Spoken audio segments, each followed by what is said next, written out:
Someone asking someone for money. Listen, time's ticking. We've only got an hour. So everyone, welcome. There's some more people coming in, so I'll let them in and I'll manage that. Good to see everyone's okay around the world. What I'm going to do is I'm going to hand straight over to Joanne, who's going to introduce some dude in Australia where it's the middle of the night, but he's got a really cool name. Joanne. Wow, thanks.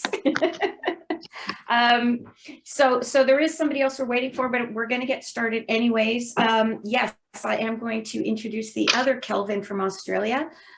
First, just a little bit about what we're talking about today. So as I had put into the Crown Post, over the last couple of years, corporate marketing budgets were either scaled back or completely divested as companies scrambled for new ways to generate leads. So now that live events are back, and just a quick show of hands, who here has actually been to a live event recently? Yay! All right, so proof, live events are back.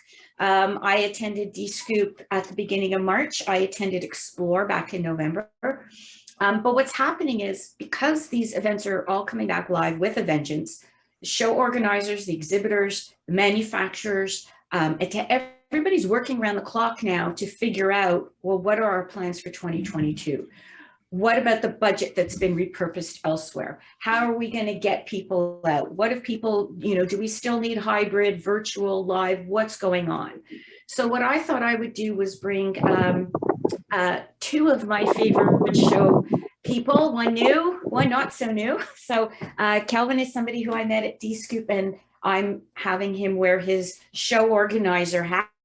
And then Jonathan McGrew-Malone will be joining us as well as a show organizer. Sorry, Kelvin is the show organizer, and Jonathan is an exhibitor. So from those two very different perspectives, and of course, everybody's own personal experiences will come into play as both organizer, exhibitor, attendee, etc. So without further ado, I'm going to give you a little bit of an intro here. Over the last 10 years, Kelvin Gage was invited to be, well, that was weird. Okay, never mind, let's start this all over again. So this is what happens when you try and plan. Over the last 10 years, Kel was invited to become part of D-Scoop, initially running the Australian chapter, then as APJ chairman, and more recently, treasurer on the global board. During that time, he's been involved in planning events in Asia, Europe, and the US. More recently, however, Kelvin has been the face of D-Scoop as their MC, facilitating events in Korea, Austria, Spain, and most recently, Denver, Colorado. Kelvin's somewhat of a veteran, having chalked up nearly 30 years in the print industry. On joining the family print shop in the early 90s, he said about modernizing the 5-person operation. Fast forward 25 years, Dominion Print in Sydney, Australia had 65 staff, was known as one of the most customer-centric and progressive design, print, and logistic firms in the country. Now, Jonathan, I don't know, has Jonathan been able to show up yet? No, he's not here yet. So, well, when he does show up, Jonathan, EDP, CMP, G7 Pro, and Senior Director of Engagement of Solomar Systems. He's literally grown up around PDF and the print and digital communications industries. In his early years, he watched his parents build a successful print software company that provided print stream transforms, as well as other solutions to empower print providers. With an education in business and marketing, Malone McGrew has found opportunities to work with print hardware and software vendors in the customer communications, management, and customer engagement focal areas. As a Senior Director of Engagement at Solomar Systems, he's passionate about facilitating print and workflow education and the best possible customer experience. And now that is over. Okay, so without further ado, Kelvin. Kelvin Gage, the Australian Kelvin, for whom it's in the middle of the morning, midnight. I don't know how you're staying awake. This year's D-Scoop had 800 attendees. It had been 1,075 days since the last in-person event. Now, did I hear you right that 2 weeks before the event, you still didn't know if there was going to be one? Is that right, Kelvin? How did you do it? and how did you promote it to get those 800 people? Sure. Thanks, Joanne. G'day, everybody. Good morning or good evening, and nice to see everybody. Just to clarify a couple of things, I was not the guy that you might have seen on some of the promo. I think someone's left a message there, some of the promo clips in the banana suit. I don't do bananas too well. That was not me.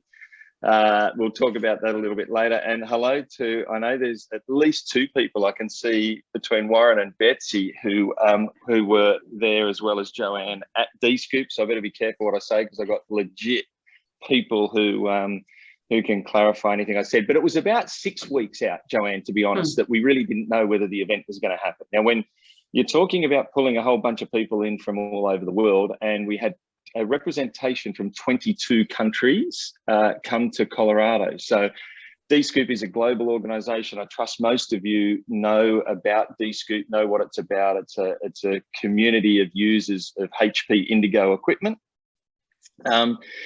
So we were up at, we had this little bit of a quandary that 6 weeks out, we still wondered. Omicron was still floating around in different parts all over the world. We were getting feedback from our principal sponsor, HP, so we're an independent organization, but we are very reliant on HP for sponsorship and for support. But HP were elevating some of their no travel policies. And so this happened to us last year when we had an event planned in San Diego. It was all ready to go ahead, and 5 or 6 weeks out, HP announced that they had a travel ban on all their executives, meaning that no HP person could travel, and it made it a little bit more challenging, enough to the point that we had to cancel that. So 5 or 6 weeks out, we really had this bit of a quandary as to whether the event would still go ahead or not. One thing, and I know we talk about budgets and insurance policies, one thing that really swung the pendulum was a conversation that we had with the Marriott. Marriott run a brand called Gaylord, which is where we had our event. There's 5 or 6 Gaylord properties around the US. And our discussion with Marriott went something along the fact that if you cancel, we will give you a bill so big that it will put a bit of a question mark over the future of our organisation if we had to pay it. So literally, we were backed into a bit of a corner where we had to go ahead with an event of some size, some scale at least. So at that point, we sort of thought, well, let's think of our options. Let's maybe even downscale a little bit, have a 200-person event, get the very best of the best from around the US and a few from overseas, and just make it a much smaller and intimate event. So it was that really swung the pendulum, and it was on the basis that we could no longer cancel. So over the last couple of years in COVID, we had the opportunity to cancel, given that the different states around the US had a policy where if the state was in some degree of lockdown, then it triggered an insurance policy that allowed us to get out. But as Omicron was falling off and everybody was coming out of COVID, these insurance policies were changing somewhat. And so we no longer had the luxury of being able to cancel at zero or minimal cost. So we've got a pretty significant marketing team in the D-Scoop organisation. It's a member group, so we were able to market out to all of our members, and encouragingly, little bit by little bit, with a target of 200 people, we saw the numbers over the ensuing. Once we said we were going to go for it, and we went for it with some modifications. HP had decided, after suggesting initially that they would bring presses to our showcase. So at a D-Scoop event, we have a mini, no, it's a showcase, so it's a mini trade show element, and typically HP they had planned on bringing 4 or 5 significant presses. So they decided, just because there was a question mark over the time they had to set up and the cost involved and the risk factor, that they would no longer bring presses. So we had to pivot a little bit around that and recreate an experience there. But and that affected some people's ability. And again, we can talk about that down the track, and about the impact of what it's like having big kit at a trade show these days. So some people dropped out as a result, but still a lot of people were happy to still come along with all the other little bits and pieces, and certainly see everything that HP and 45 other companies who exhibited at our showcase, everything that they had to offer. So little bit by little bit, we saw numbers grow, and we were watching the counter tick over to the point where we by the time we kicked off a month ago, we had 800 attendees, where we really had set ourselves a budget just as a starting point of between 200 and 250. That's amazing, Kelvin. So how did you promote the event in such a short period of time? What did you do to really get awareness of the event and get folks registered?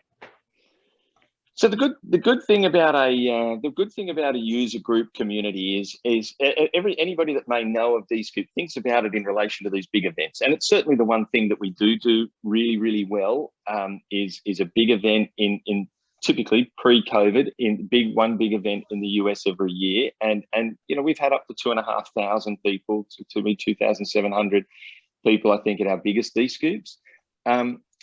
We have 1,000. Typically, we have 1,000 people at European or Asian conferences every alternate year. So, hopefully, some people on the chat have either been to a European event or have heard or seen it exposed. So, but they're the big events. Throughout the year, also, we've got a bunch of smaller events that we run in country, and interestingly enough, literally over the last 48 hours, we've had 50 people at an event in Sao Paulo in Brazil.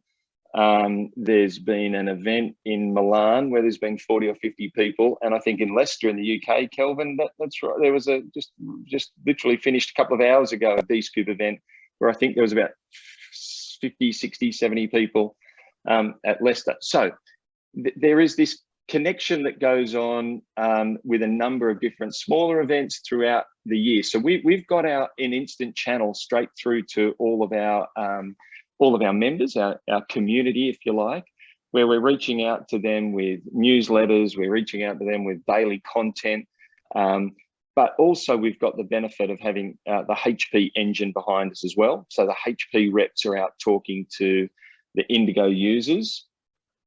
So those two different things, it's our marketing directly to our own community and network, along with the HP network who are pushing and driving the event through. It's in HP's benefit too that they get as many of their users to the event as possible. Thank you, Kelvin. So in the absence of Jonathan being here, this is me winging it. Who here actually is responsible for planning events from an exhibitor perspective? Paul, you raise your hand. G, Kelvin, Mark, sort of. So my question, to Jonathan was going to be, and now I'm going to ask you, how many events would you typically attend in a year or exhibit at? And has that number changed? And how?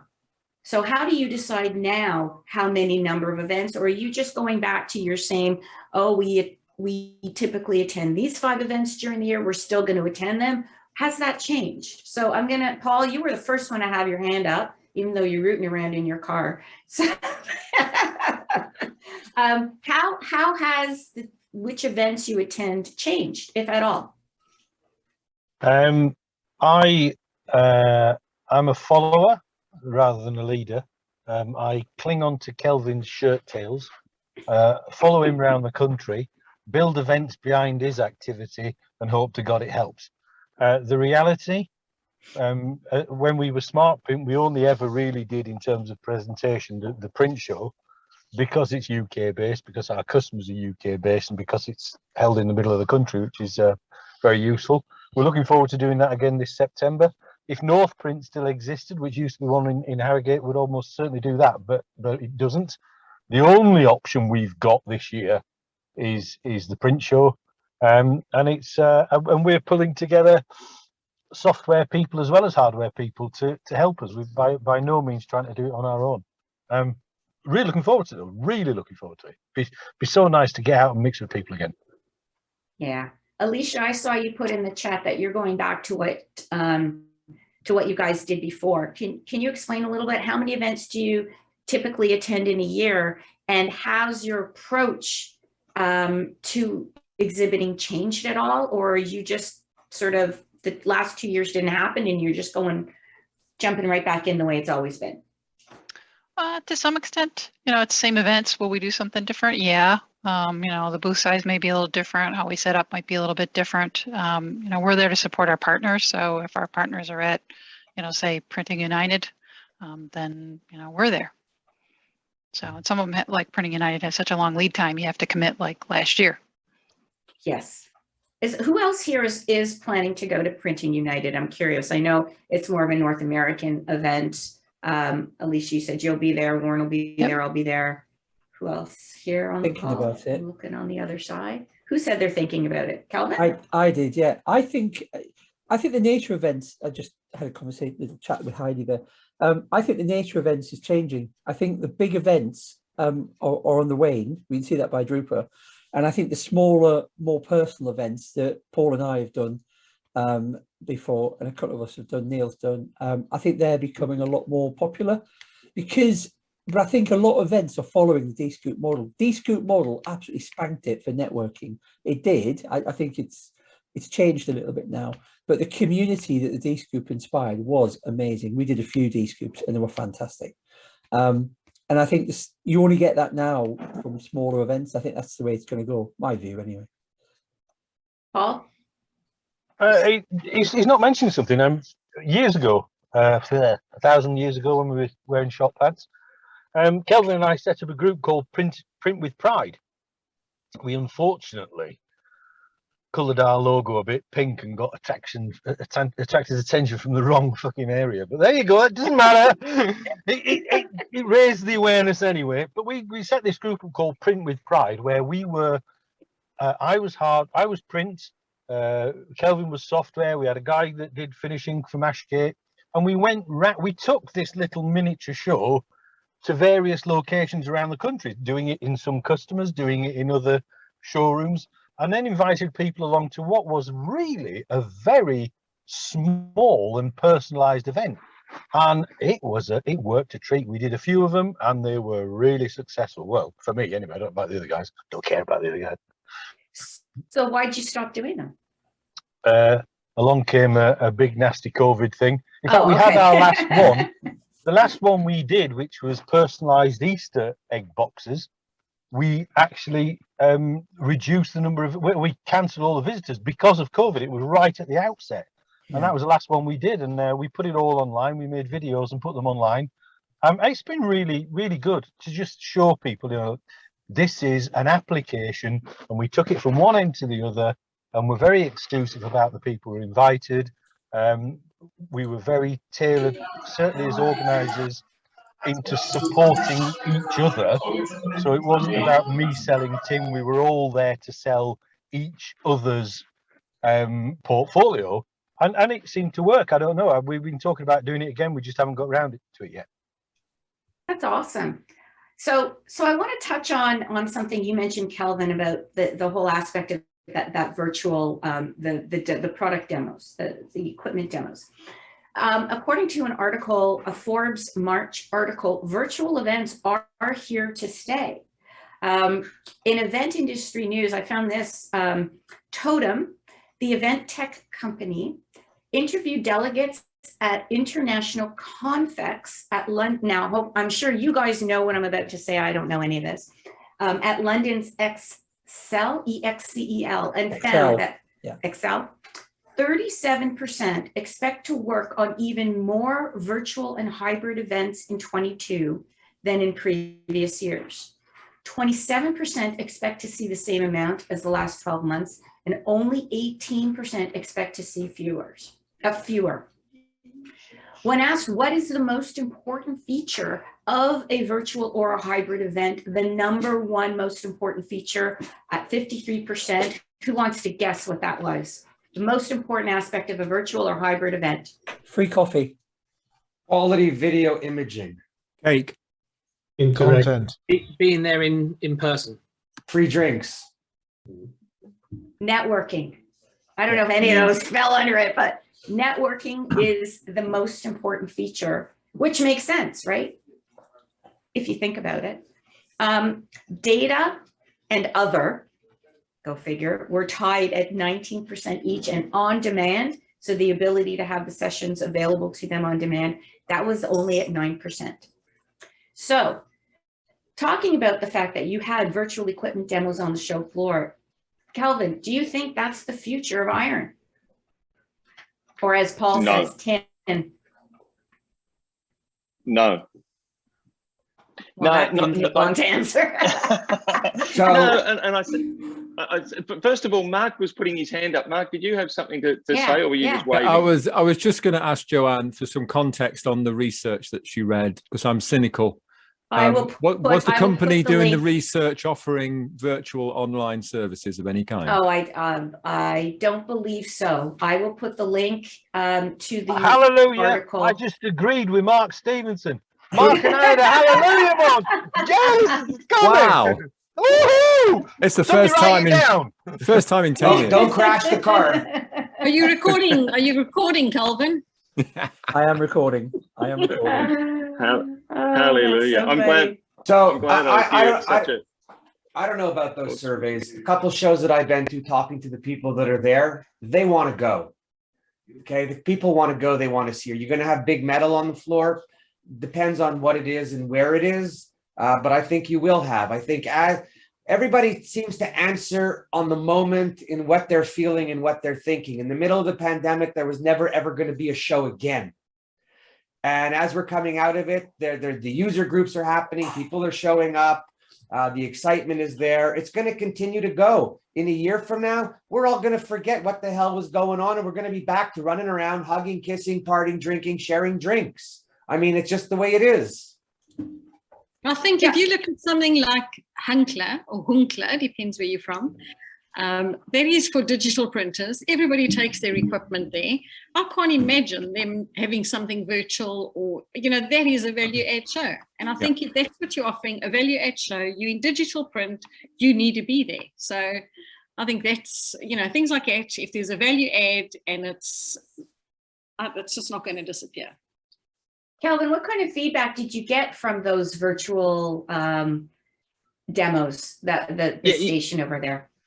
Yeah, really mixed. There was some people that said it's fine. So HP then also, so it wasn't just that they decided not to bring their gear. They did some really cool, funky stuff with live crosses to different sites all around the place, and big screen demos, and their own little sort of forum center where you could sit and listen and interact with somebody on the other side of the screen. So they did it very, very well. But so there was certainly some people that said that was a new, it was the way, again, pivot. It was the new style of doing, a showcase, if you like, instead of having heavy equipment. But the thing we know, and we've had confirmation of this since Colorado, is that HP intend next year when we go in, I think it's early May, we're going to be in St. Louis, HP intend to bring big presses back again. The only reason they didn't this time was this risk factor. But they did have an intention of having presses, and the word is that people still want to touch and feel and listen and stick their head in.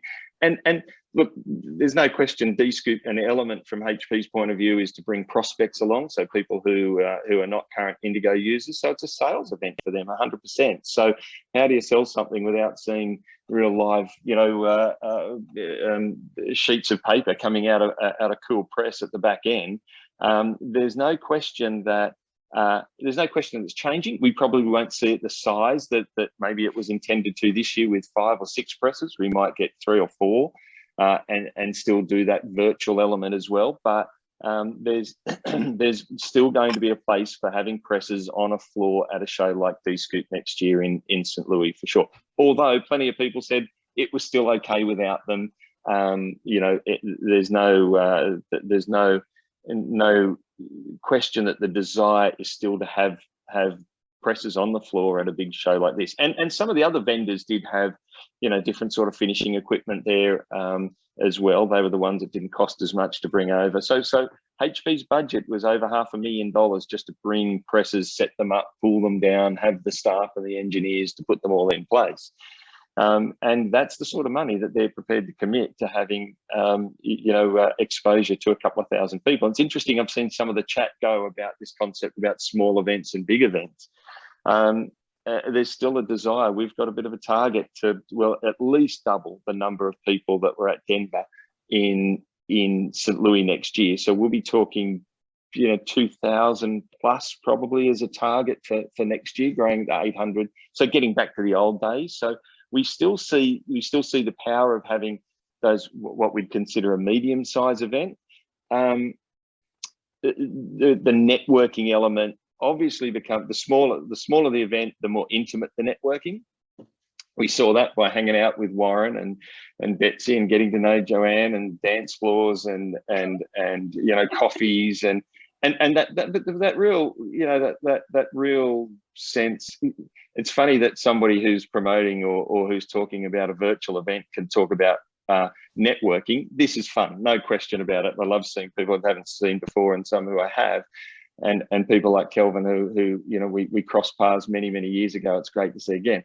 But sitting down, grabbing a coffee or a beer or shaking hands or high-fiving, there's just nothing like it. And that was you can't replicate that on a screen. I'm sorry, the way Joanne, you and I bumped into each other, right, around a stand-up table with a couple of other crazy people, and here we are chatting again. You don't bump into people online, right? You bump into people at a show and you hang out together, and you have that new style of connection that you just can't replace in a virtual environment. So even though it looks like we plan on getting back to the old days where we will be bigger, of having 1,500, 2,000, 2,500 people, that still creates an environment for lots of community and lots of intimacy of connection and that bumping into people around the place. It's just there'll be more and more people to bump into. And I'm glad. Forgive me, Joe, I've got to go because I've got to go and join a Teams meeting with customers. Good grief, how dare they? But just as a parting shot, we're a small company and we will be spending around about £300,000 on the equipment that we'll be putting on our stand at the print show. We don't borrow it from the manufacturers, we have to buy it.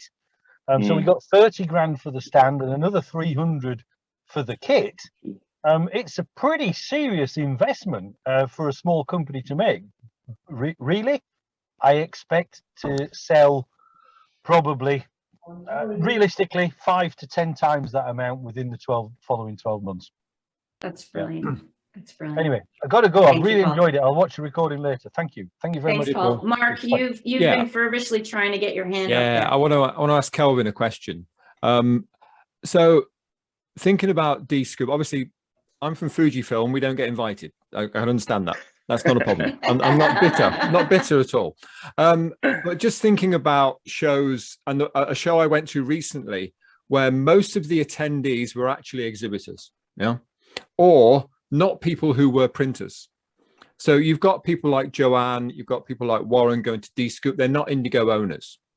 And it doesn't mean it's a bad thing, because I'm sure the branding and the awareness and the aims of the conference still work.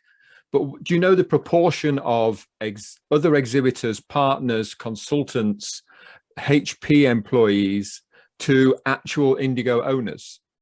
And it's not a bad thing for it to be a small percentage. That's not what I'm trying to say. Yeah, really good question, and it's great to see that Warren is an owner of a HP. So he qualified. I didn't think he owned anything. He doesn't own anything. I thought he just borrowed a fishing rod. Fishing rod. Sorry, Warren. Mark, there is D-Scoop is a community, right? There's no question, and there's lots of different elements to a community, whether they be partners and suppliers, whether they be media, whether they be consultants within the print industry, or whether they be PSPs, right? But the percentage of PSPs is something we're looking to drive higher and higher. It's currently at about a little over 50% thereabouts of the attendees to the show. Okay. So half are actually printers, but then again, with and then the rest are made up of partners and ancillary, people within the D-Scoop organization, all that sort of stuff. But when you talk about people like Joanne are out there driving the print market forward constantly, as is Warren and a whole lot of other people. So they're influencers. Absolutely. So is that a good enough plug, Joe? And so in doing so, whilst they're not producing, they're driving production. if that makes sense. You'd understand what I'm getting at Yeah. there. So, so they form a really important part of the D-Scoop family, if you like. But to answer your question directly, little over 50% of the attendees are actual printers, and we'd like to drive that number further and further and further. Cool. So I'd like to welcome Jonathan, who has figured out time zone, time change, debacles, has made it into the pub. I don't think I figured it out, but I'm here. Oh my And goodness. it's good Sorry, timing folks. because it's great timing. You missed your whole intro. I'm telling you, it was fabulous. You just have to trust me. Joanne, talking I ab- have no doubts that you are fabulous. So anything Oh. that you would impart would be wonderful. So Thank Kelvin, you. see, I can swear join didn't the hate same any of these bandwagon people. here. No, but you came at a good time because we're talking a little bit about sort of virtual events, and we all believe that, you know, as much as people think that they're still here to stay, including Forbes, nobody can argue the value of being live and in person. And we're talking about user group conferences, and you produced a user group conference during the pandemic. It was a virtual conference. So what's in the works for 2022? Is it going to be hybrid? Is it going to be virtual? Is it going to be live? Have you even planned it yet? So I know Bombshell, right? I'm going to be like Jeremy Clarkson. I have as much hair. No, we actually have decided not to do one for 2022. There's so much competition with other events that people have been waiting to return. There's competition with our customers for how much they can travel. Because it is a return bounce back kind of year. Now I'm speaking mostly in the States because most of our attendeeship would have been, since we're States based, we normally would have international attendees to our conference as well in San Diego. It is kind of a draw to get to sunny San Diego, but it's not easy for our European and our APAC colleagues to fly over, our South American colleagues to still get up. In fact, I was really surprised to see our South American distributor out of Chile at DSF yesterday and the day before, or Monday, Tuesday, Wednesday, which is part of the reason my time zones are silly is I got home at 10 o'clock Mountain last night and the count, never mind.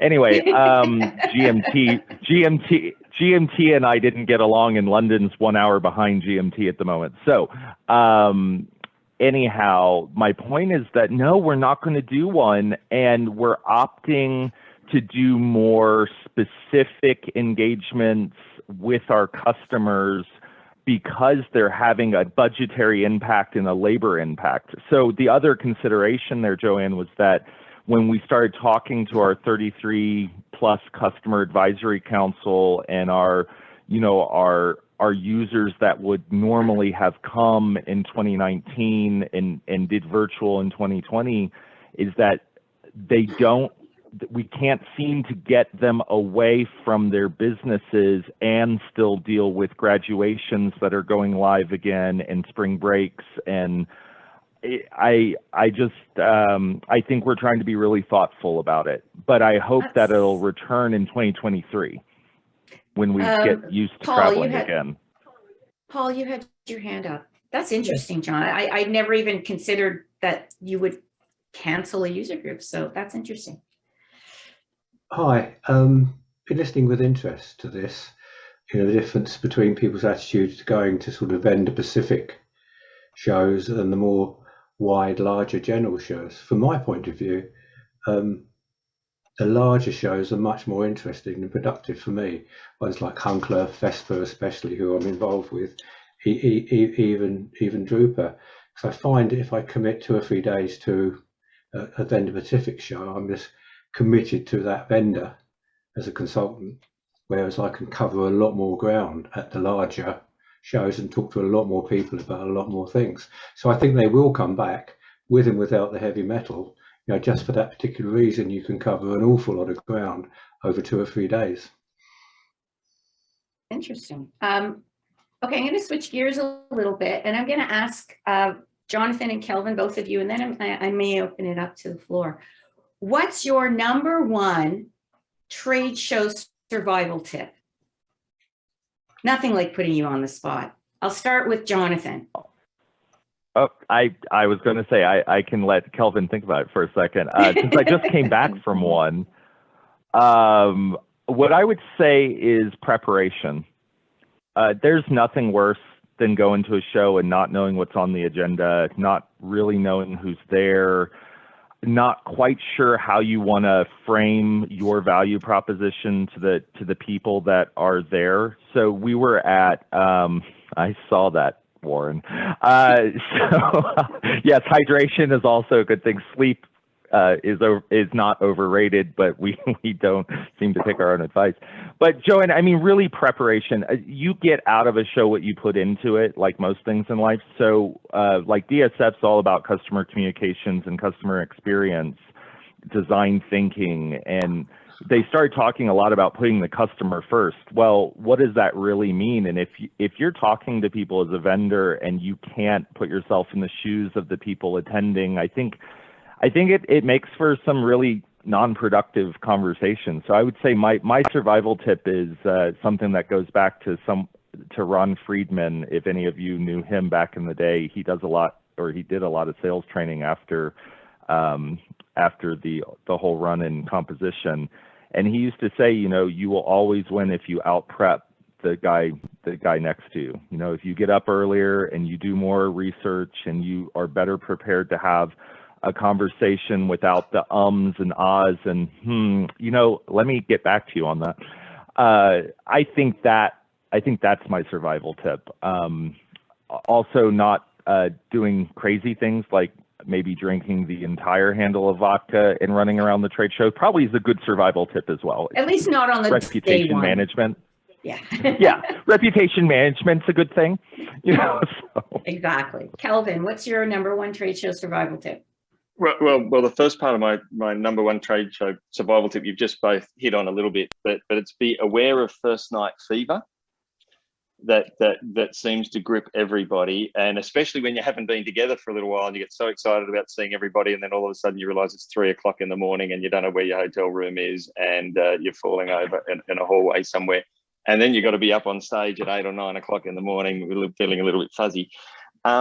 But the other thing, the beyond that social side, I think it's being committed. If you're going to go and spend the money, it's very easy to hang with buddies and go and have a coffee and a beer and all that sort of stuff. But and I speak obviously with a D-Scoop hat on. So we have three or four different elements, if you like, to the D-Scoop event. One is big plenary sessions where there's keynote speakers, the guy in the banana suit, that sort of stuff.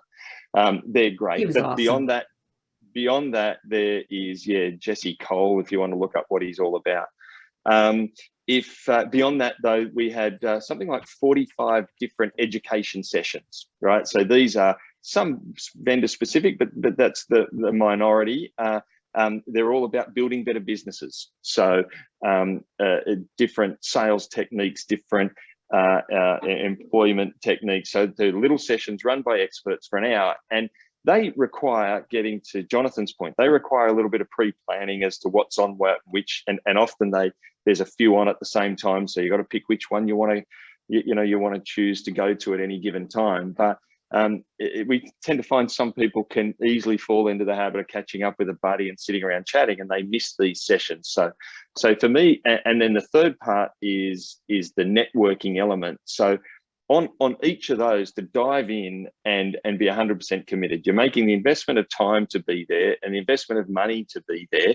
So you want to get the most out of the event. The way you get the most out of the event is by committing all your effort and energy into meeting new people, from the case of networking, learning new stuff in the case of the education sessions, and learning new stuff in the case of the big keynote speaking. But we try and encourage people to get out of their comfort zone. I think there's another tip. Just get out of your comfort zone. Go up and say hello to a stranger. I can tell you a story. When I took one of my sales reps to Phoenix, I think in 2018, he went to one of these education sessions, strikes up a conversation with a guy next to him. Bizarrely enough, he ran a print company who had a customer in Australia. he said, hey, listen, we were looking for a supplier. Now, who sort of goes to this one education session where there might have been 30 or 40 other people, sits next to somebody, strikes up a conversation, they end up becoming a really, really good customer of ours. And that just happened because somebody was open enough to be able to strike up a conversation with a guy sitting next to him, a complete stranger, and say, hey, what do you do? This is what I do. And along comes the commercial opportunity that comes with it. Love it. Oh, Alicia put something in there in the chat as well as you were speaking. Nothing new grows in your comfort zone. Make yourself network with people you don't know. Reach out to people you have not before. Paul, I see your hand up. I just wanted to add one little tidbit to Kelvin's note, Kelvin's point.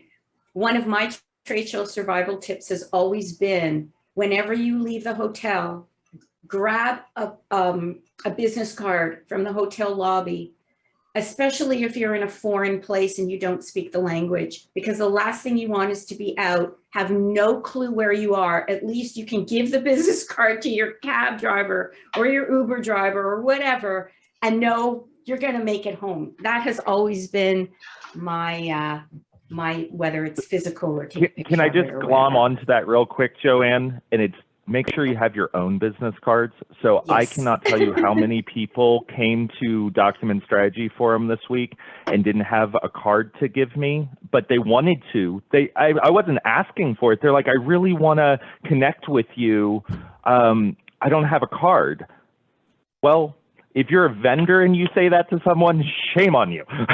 Yeah, absolutely. Absolutely. Paul, you've been so patient. Vital piece of equipment is a good pair of walking shoes as a visitor. But it's interesting the different attitude to what vendors think they need to do in actually attending these exhibitions and spending all the money. I wonder what they think visitors require. What is their strategy to make sure that they give the right experience and have the right knowledge for people visiting and making the exhibition relevant to them. I think that's an important thing. So I think we are in danger of talking at cross purposes here a bit. What vendors need out of exhibitions doesn't always fit with what visitors want from exhibitions. Like HP see D-Scoop as a complete selling opportunity. D-Scoop people see it as an educational opportunity. There are these disconnects around in these areas. Yeah, and to your point, Paul, what really matters is knowing what are your objectives when you're attending the show. Whether you're an exhibitor, whether you're a delegate, whether you're a show producer, what are your goals for the show? I always encourage people to create sort of their own personal event plan in addition to whatever the company's event plan is. Everybody's still there for their own purposes in addition to whatever the company is. So that's a really good point, Paul. Thank you.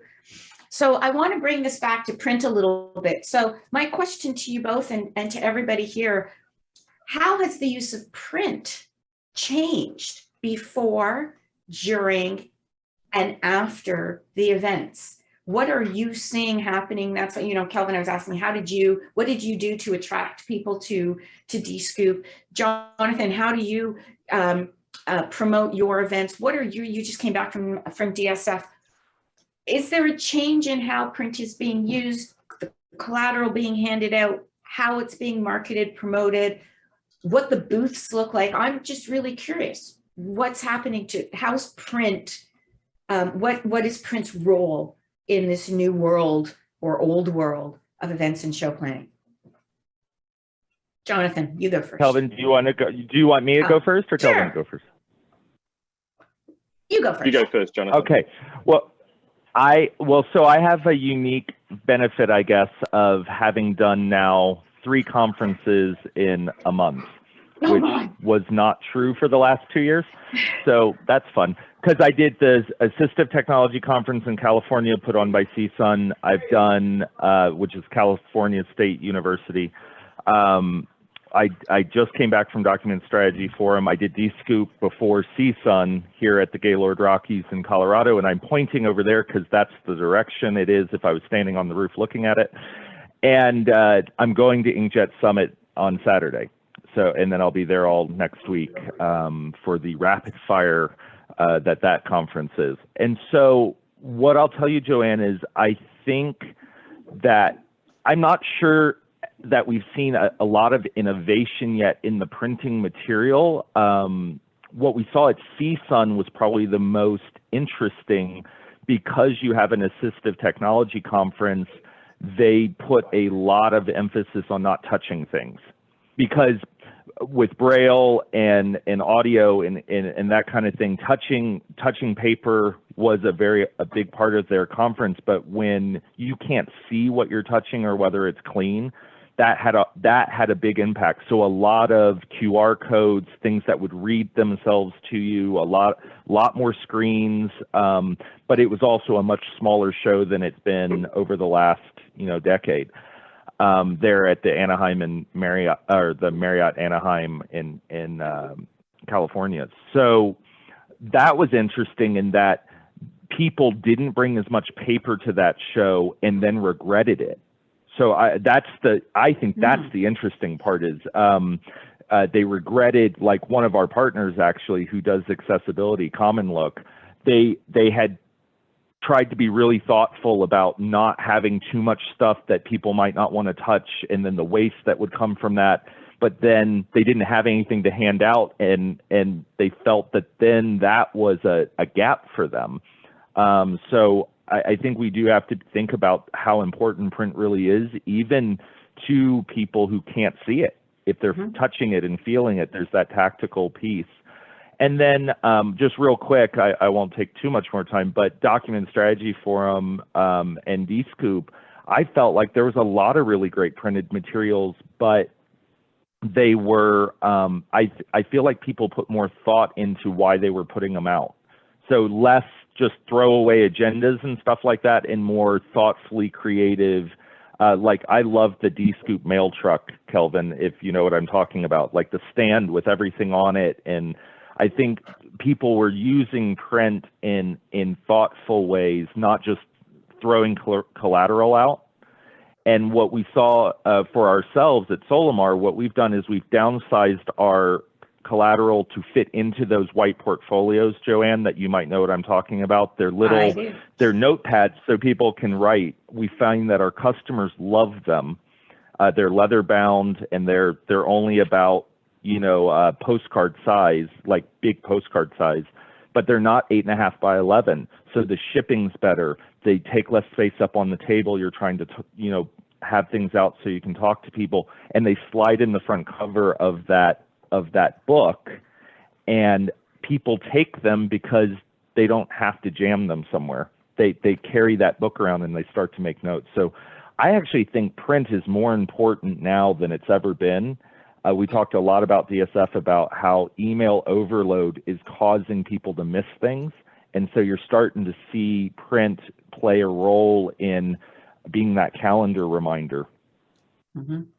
Kelvin? Just before we get on to me, Jean, did you put your hand up? Were you going to say something? Good, but I was just going to agree with Jonathan, because I do find that it's just not what you see at the shows is just not innovative, and I just feel missed opportunity in so many cases. And if you go back to Drupal year after year, and everybody's got variable data stuff, and it doesn't matter which stand you go to, it doesn't really matter. It's the same old, and I just think it needs a breath of life into it, especially now after what we've all been through and coming back. There needs to be, I don't know, more wow factor, more thought that goes into it.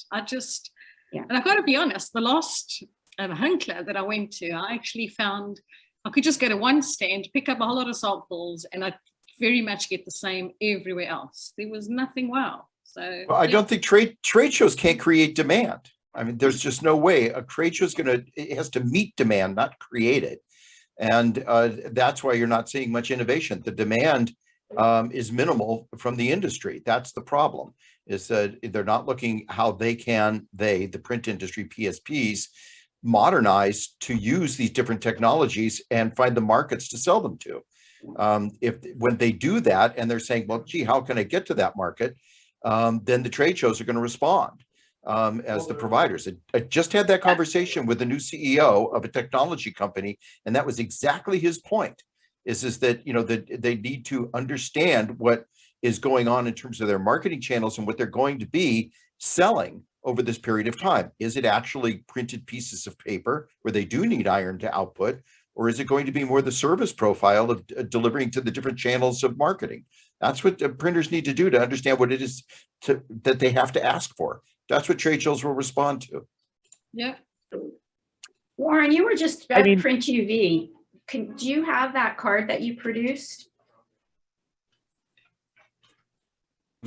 I think so. Warren, your Wi-Fi he's is breaking up. I know. grossly. Thank you very. I know. Well, Warren, while you're finding that, real quick, I just want to challenge Robert a little bit because it's fun.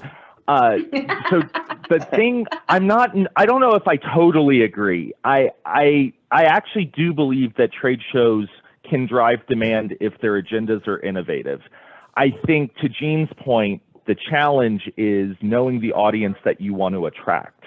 And this was a conversation I was having with the owners of DSF, because I don't know that I agree that they understand who they're trying to attract, because I see like 3 clear lanes of people, and it makes it very hard for us as vendors to create value for them because there's so many different types of people there. So I would just challenge the trade show thing in that events that are very clear on their mission and very clear on the attendees that they want to get to, I think can be super valuable in driving new technologies and innovation forward. I think that's the challenge to us marketers, right, Joanne, to us event producers, is we have to be better at our craft. And frankly, I think we're a little bit out of practice. Can I say one being thing? at Sorry, home, I know. Sorry, carry on. No. I wanted to just complete what you're saying. I just wanted to add one thing before we went back to Kelvin. I was just going to say that I look at all the equipment that we've got out there. To me, all that equipment is a marketing tool, and it's what you're going to go and do with that marketing tool that's your key differentiator.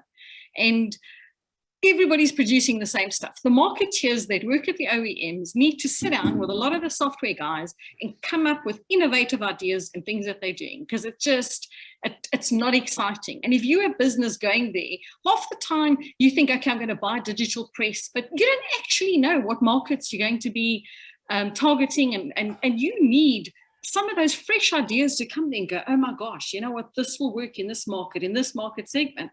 But the marketeers that work for the OEMs need some excitement. They need to be working closer with the software guys and come up with something that a printer needs to walk past and go, this press is going to make me money if I can do that kind of work or something. It's just not there. It's very Then tell them who needs it. Tell them who. 25 years. Tell them who inspired them to build that technology. So somebody went out and did that. It's the knowledge is there. It's not being conveyed. So as a printer, I also wonder, Robert, who comes up with everything, because I don't remember people coming to us to ask us what we think or what would be good. The OEMs come up with stuff that then gets shoved down our throat with different reasons, different ways to market it and use it. Stuff is coming out so fast and so new. We printers haven't figured out the old stuff yet and how to get through it. And then the new stuff is out. So who's helping us bridge the gap? Because we don't all have the money. We don't all have the human resources to do it. And everyone's producing faster, but we can't run that fast. So there's all kinds of issues, but there should be more conversation with the printer. Well, I totally agree here, because if you look at Vespa, who I'm quite associated with, in their huge shows, they actually run their own innovation areas where they invite suppliers along. So they've been pushing along printing on digital fabrics. The next show is going to be looking at sportswear as a special item. They have these innovation centers, not run by the vendors, but run as special events within the show. And I can't think of any other large show that goes down that route, and they've been doing that for years and been very, very successful. And it's also the smallest part of the show, Paul. It's the smallest part of every show. There's quite a lot of it going on, but those events within the show are driven by market surveys, over their 50,000 plus members. And what do they want? What do they want to see? So they're very early on to the trends which are happening in wide format, especially, and it's very inventive working with that team. Because and it's nice to know that all their profits go back to their members. I mean, they were successful when IPEX weren't, and have carried on being successful, and have actually stayed alive over the last 2 years without running too many shows. Kelvin, can we get your view on it? I'd like to hear your view on this. Yeah, I was. Sorry. Yeah. Wrong Kelvin. Which one? Sorry, Kelvin, Bell, not you. And they're right above each other on my screen, so it makes it real easy to tell. He's just there.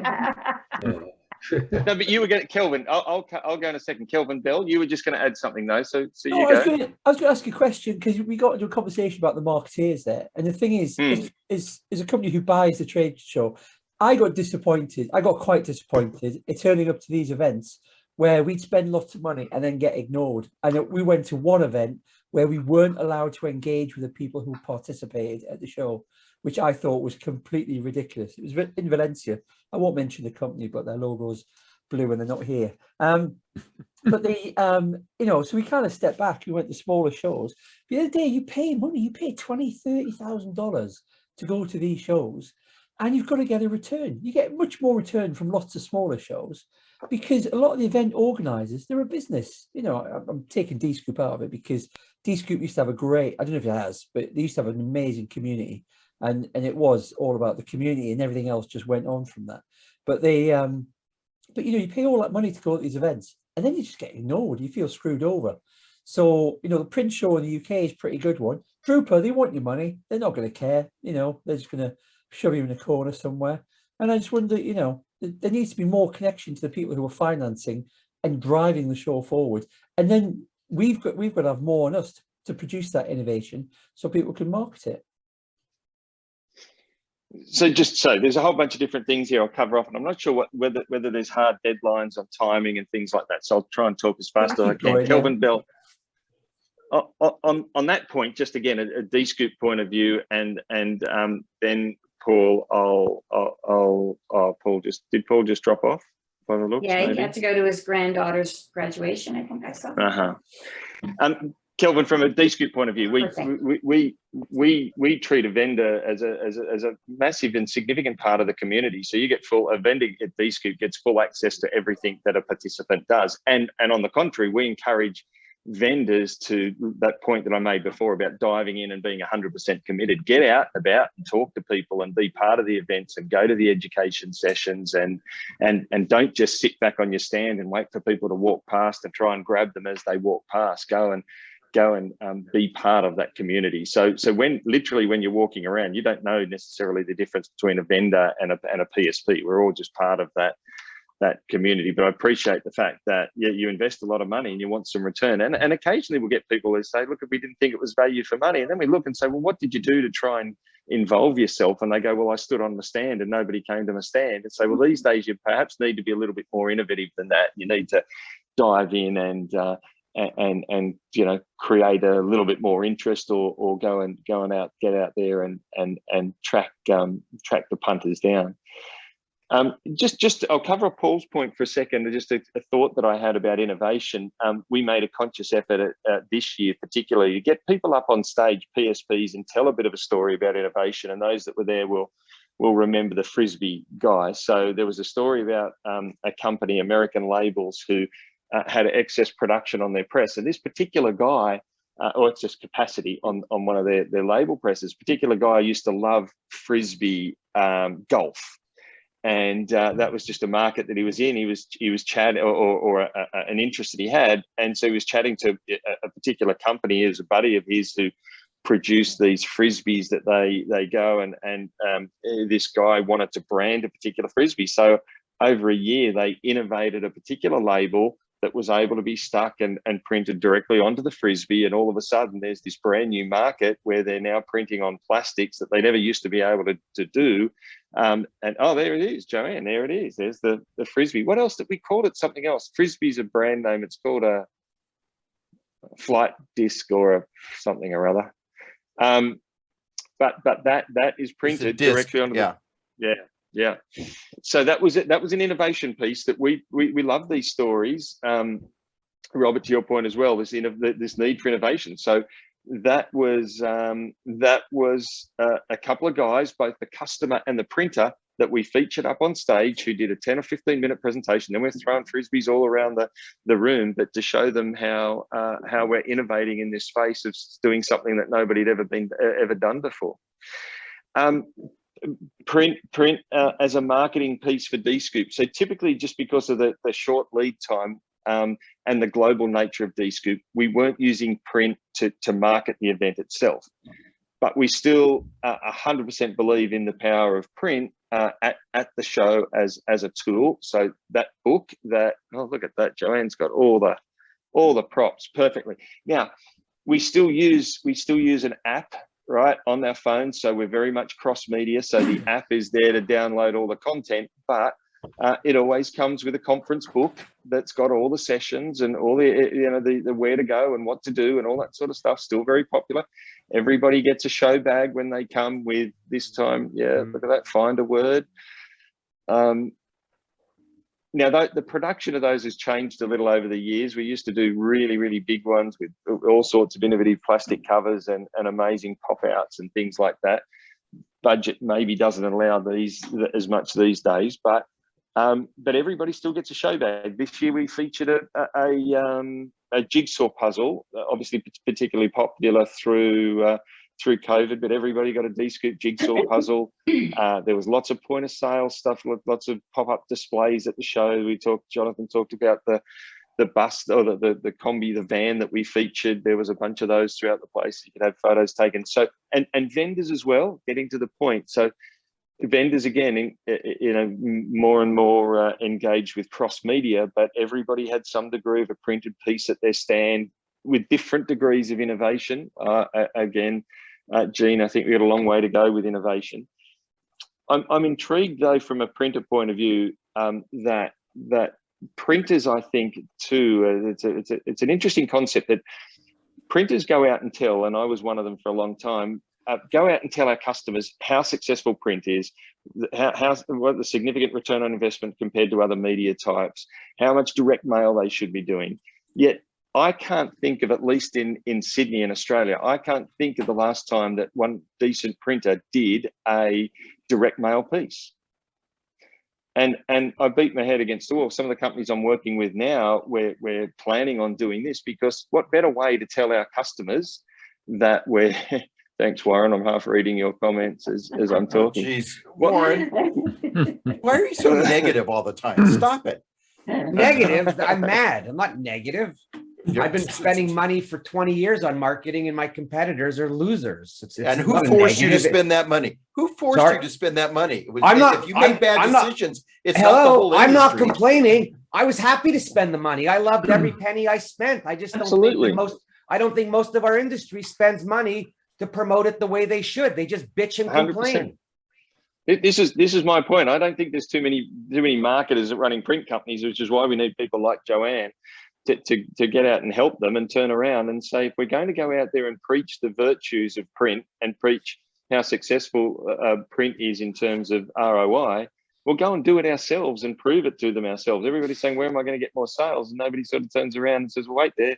I'm preaching this story about the ROI on print, but I'm not doing it myself. So, Gene, to your point, I think, something like a trade show is a great opportunity to showcase sort of innovation in some of those print spheres. And we we have these bit of an awards ceremony, an Inspiration Awards, Inspiration it's called, awards, where it does showcase some really innovative print techniques for printers around the US, and then obviously we do it in Asia and Europe as well. And personally, I've stolen a whole bunch of different ideas from there and used them in my own personal marketing from time to time in the print business. But I do think there's a long way to go when we still talk about printers using print for marketing. I still think print service providers just don't get a lot of the sort of stuff that they preach. They're not putting it into action themselves. I think there's a long way to go.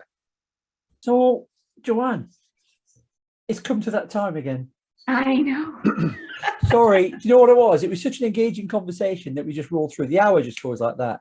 And Joanne, Kelvin, you'd be amazing. Thanks very much. I knew you would be, but with a name like Kelvin, I mean, what a guy. Everyone, it is half term here, so numbers were a bit down today, but I'll make sure that the content gets shared on the Crown Pub on LinkedIn. As always, it's just great to see everybody. Make sure everybody's safe. We do this, it's free. It's a community to get on, to network, to try and move forward in challenging times. And it just seems to get worse with all the shit going on in the Ukraine. But, you know, it's just good to see everybody. We're back next week. Mark, you are looking, I have to look for you there. Mark, you're look around the room. We're talking, what is it? It's I don't know about everybody else, but I'm watching the news and I'm watching about Ukraine and I'm thinking, I don't know how much more of this I can watch. You know, it's just a constant bad news. And you think, what can I do about it? Well, fortunately, last week, a guy called Lorenzo Via from Italy, who owns a publishing company, is starting an initiative called Print Against War. And he's looking to support printers who are in the Ukraine. Some of those guys are printing in the morning and then they pick up a gun at tea time and go out and defend their homes and families. And he wants to support those guys, not only with trying to help them export their product, but also when the war's over, and it will be over eventually, what kind of support will they need from us, the print community? So Lorenzo's going to come on next week. If not him, it'll be his partner in this initiative, a guy called Gabriella. And they're going to tell us all about it. It's not quite launched yet, but he's got quite a few big names behind it, like Alan Barshaney and people like that. So it launches very, very soon.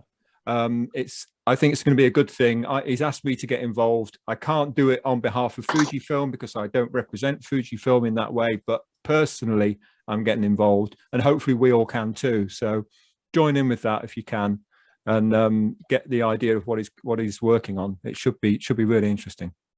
Yeah, excellent. Look forward to that. And obviously, if we need any help on the web to print side, Mark, just give us a shout. Absolutely. We'll definitely help out.